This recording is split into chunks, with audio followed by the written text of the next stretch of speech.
আমরা সারা জীবন কড়াইতে রান্না খেয়ে এসেছি, অনেকে জানে না আসলে কড়াই কিভাবে তৈরি করে। আপনি শুনে অবাক হবেন, জাহাজ বা বাস ট্রাকের বাদ দেওয়া ইঞ্জিন গলিয়ে তৈরি হয় এই কড়া। বিশ্বাস করতে কষ্ট হবে জানি, প্রথমে এগুলি এত পরিমাণ হিট দেওয়া হয় যা গলে গিয়ে আগ্নেয়গিরির গলিত লাভার মতো রূপ নেয়। মজার ব্যাপার হলো এতে লোহা গলবে না, শুধু দস্তা গলবে। এগুলো হিট দিয়ে চলুন যায় মূল কড়াইয়ের ছাঁচ তৈরি দেখি।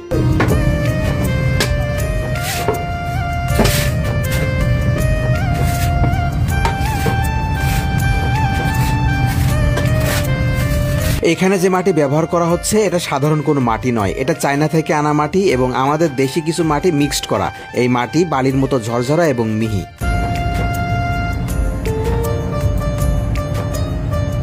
ছাঁচ তৈরির এই কাজে কিন্তু প্রচুর কৌশল ব্যবহার করতে হয়। আপনি খেয়াল না করলে বুঝতে পারবেন না শেষে যে আসলে কেমনে কেমনে কি হইল। দেখে মনে হবে এই বুঝি শেষ হয়ে গেল, কিন্তু না। আমরা বাজার থেকে কিছু টাকা দিয়ে কড়াই ক্রয় করে বাসায় এনে রান্না করি, কিন্তু এটা তৈরি করতে যে নারী পুরুষদের কি পরিমাণ পরিশ্রম করতে হয় তা নিজ চোখে না দেখলে বিশ্বাসই করতাম না।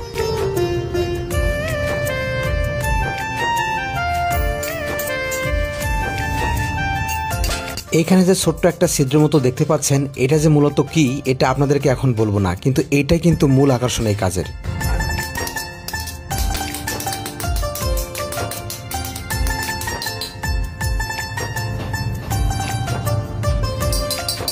এখানে এক ধরনের গুঁড়া ব্যবহার করা হচ্ছে। এটা আজব গুঁড়া, যা দিলে ধুলা এখানে বসতে পারবে না। বাতাস করছে, গুঁড়া দ্বারা ধুলা উড়ে যাচ্ছে। ছাঁচগুলো সব রেডি করা হয়েছে, এবার কড়াইয়ের আংটা তৈরি করার পালা। এখানে দেখতে পাচ্ছেন কড়াইয়ের আংটা অভিনব কায়দায় সুন্দর করে তৈরি করলো। বন্ধুরা, এবার সেই বাস ট্রাকে দস্তা গলানো পানি কড়াইয়ের ছাঁচে দেওয়ার জন্য নিয়ে যাওয়া হচ্ছে খুব সাবধানে, কারণ এটা এতটাই উত্তপ্ত যে একটুখানি লাগলেই জীবন যৌবন শেষ।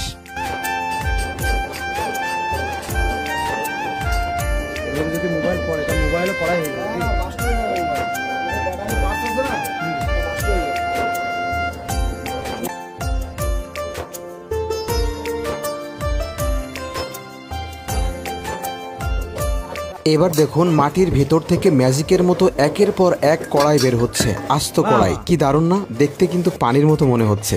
আসলে এখানে প্রচুর গরম এই কড়াইয়ের তাপে।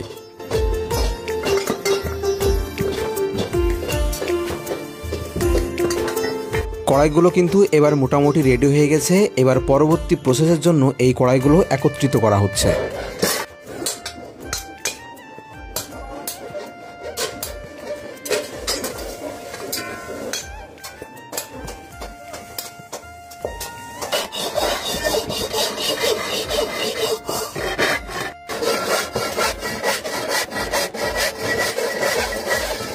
কড়াই পুরুষেরা তৈরি করলেও লাস্ট স্টেপের ফিনিশিংয়ের কাজটা নারীদের হাত ধরেই হয়। কারখানার এক কোনায় এই কড়াইগুলো নিয়ে আসা হলো পালিশ করার জন্য। এবার একেবারে শেষ পর্যায়ের কাজ হবে, এরপর থেকে কড়াইগুলো চলে যাবে মার্কেটে।